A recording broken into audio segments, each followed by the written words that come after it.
The young men who are fighting for this country have done us proud. Let us treat them with dignity. Let us make sure we engage them. Let us stop doing the things which make them angry, desperate, and upset with the ruling class. The truth is, if this country breaks down, it takes all of us down.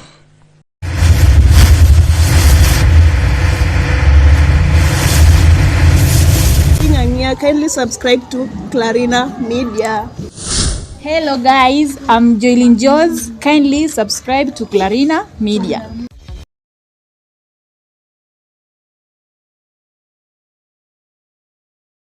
Madam Speaker, the problems, the way Mzee Odinga said about Kenya, have not been started by President William Ruto. If you look at the history, and Madam Speaker, the other day people were asking me, how did you tell that these young Gen Zs are actually going to come to the streets after 1 year? I said, I look at the trend. If you look at independence 1962-3, that was the 20 years beyond where the liberation movement took place. After that, we got independence. It took another 20 years for us to have a military coup. The people who are guiding and who are within that military coup are not old men like Jaramogi or Charles Njonjo at that time. It was young Gen Z students of the University of Nairobi and young people who believed in the ideal of what Kenya was. The second issue that came up, Madam Speaker, was after, by the year 2002, there was another 20 years. Then you come to 2002 is when Kibaki was elected, is when we have a referendum, is when we have a new constitution, and then we say Kenya is now on the right path. After that, Madam Speaker, we did not follow the letter of the constitution. What many of us have never understood is that your democracy is as valid and as reasonable and as verifiable and is implementable as the people who are willing to follow and implement that constitution. We have completely failed our people. And that is why when the elections took over and we had challenges, and that is why when you look at our country and the crisis that has come up, when you look at the issues which are bedeviling our country, you realize that we are on quicksand. Unless you have old men and old women, people of dignity and decency, people who have got wisdom, people who are not greedy to fix this country, we will not have a country very soon. Madam Speaker, I've served as an assistant minister. I went to Cote d'Ivoire, sent by President Kibaki to go and visit President Gbagbo. I got into his house. He was wearing a vest. That time the military was around him. He was being deposed. 2 weeks later, he went home with his wife. They were half naked. Those sins are not sins that Africa should be proud of.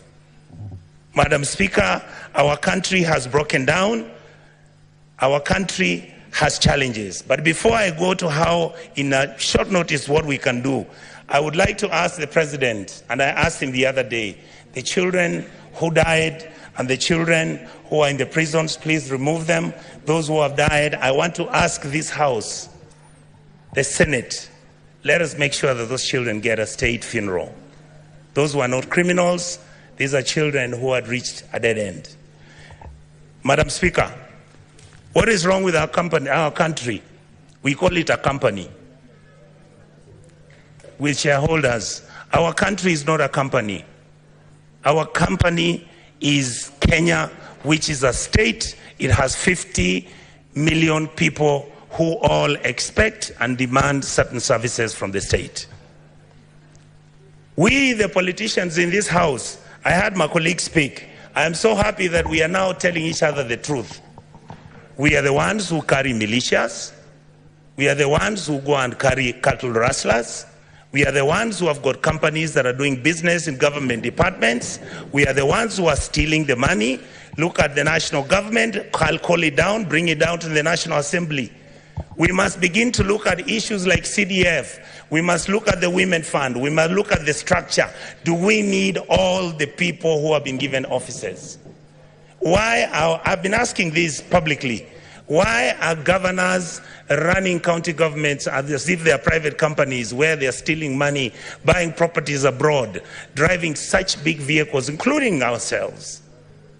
When did we decide that I must drive a car which is 4.8 cc, that at 3,000 cc is not good enough? When our children don't have medicines, when our women are not giving birth, when we can't feed our children, when we buy fertilizer, we deal on it, we sell some of it, we sell mchanga. We are bringing in maize when we are supposed to be planting maize and giving farmers fertilizers and giving them funds so that we can get production and increase that, so that we create jobs for our people. It is we politicians who won't buy 2 million metric tons of maize. We come and sell. We bring 3 million metric tons of sugarcane. Mumias is dying. Chemelil is dying. Sony Sugar is dying. Those are factories that used to employ people. Who are the biggest dealers of investment companies in Kenya? We, the political class. What happened to Kenya Airways? Look at it now. It's smelly, filthy. It was the pride of Africa. Who runs Kenya Power? Why are we not told who are the owners of the independent power suppliers of this country? Why are we not being told who owns our national parks? But you hear money is being stolen by none other than the elite and the political class. These people out here are tired. These people are tired. I was crying this morning today because we are messing up a good thing. We are messing up this country. Who wants to be a refugee? And there's enough for you people to eat, so long as you eat with manners. The revenue we collect is enough to run 8 African countries: Kenya, Rwanda, Burundi, Tanzania. You go to Congo, you go to South Sudan, you go to Somalia, and you go to Ethiopia. That's what our goddamn budget is. Just manage it, don't steal it. A few people are stealing too much. These kids out here, they know everything. They know your houses. They know where your kids go to school. They know which properties of land you have. Why must somebody have 4 million acres of land to his name? What happened to our mentality? Then we pretend and run to churches talking about Christianity, how Jesus... Do you understand what you are dealing with? The people out here don't even believe in God anymore. The people out here are tired of the lies, the religious organizations.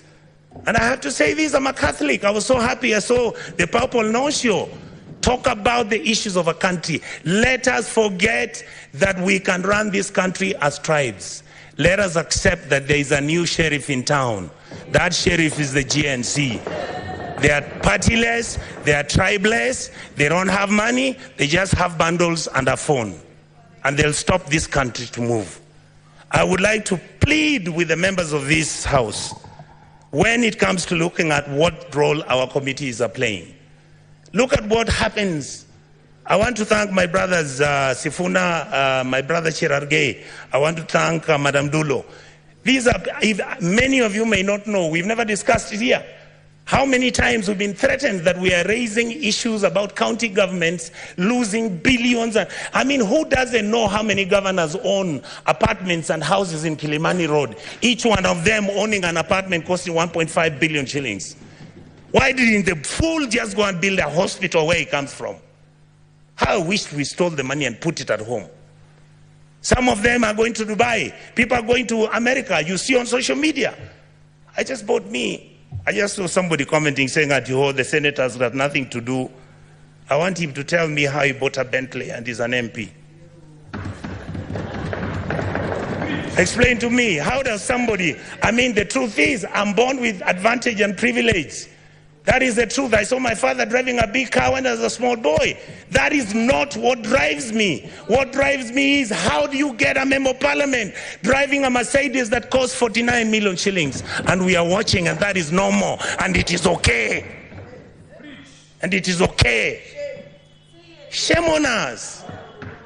Then we make sure this money doesn't go to the schools. We make sure that hospitals have no money. We start building hospitals now. We want the poor people to come to those hospitals. Poor people can't come to Nairobi Hospital. They can't come to Aga Khan. Some of them can't afford Kenyatta. You saw the other day, Kenyatta has a debt of 6.6 billion. The Eldoret Hospital, Eldoret KTRH, has a debt of 3.9 billion. When you ask, they tell you we don't know where the money went. Are we fools? Do we need to buy houses which have got 15 bedrooms and drive 19 cars and put them in your parking lot, and you want 10,000 acres of land? You want a ranch? You fools, you go and buy a ranch in Australia. This is where we are. We keep blaming the police. The policeman cannot do anything. Have we ever gone as a Senate to go and see where the police lives? How he takes his kids to school and his salary is 19,000.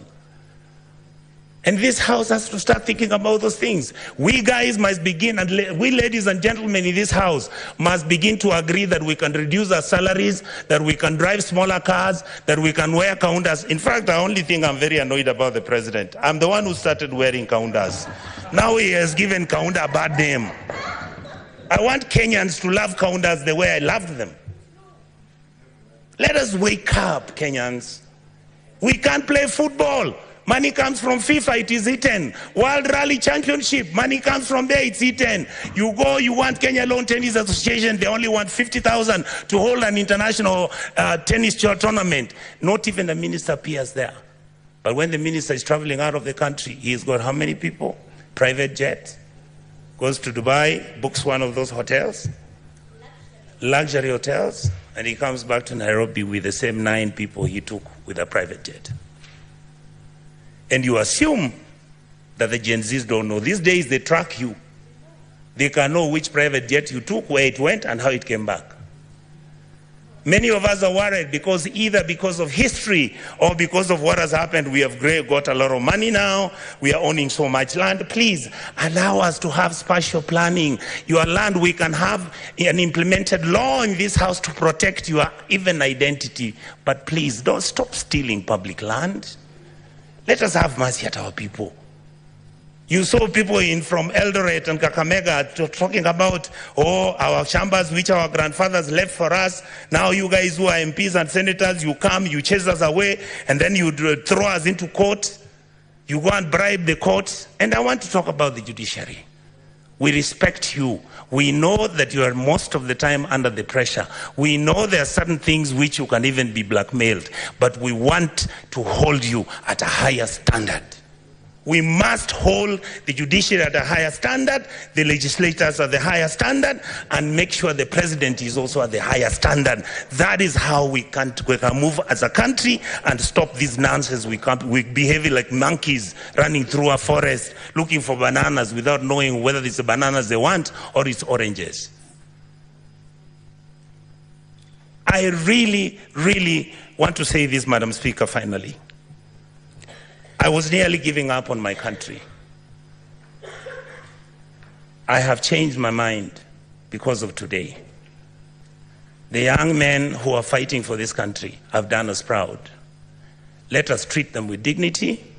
Let us make sure we engage them. Let us stop doing the things which make them angry, desperate, and upset with the ruling class. The truth is, if this country breaks down, it takes all of us down.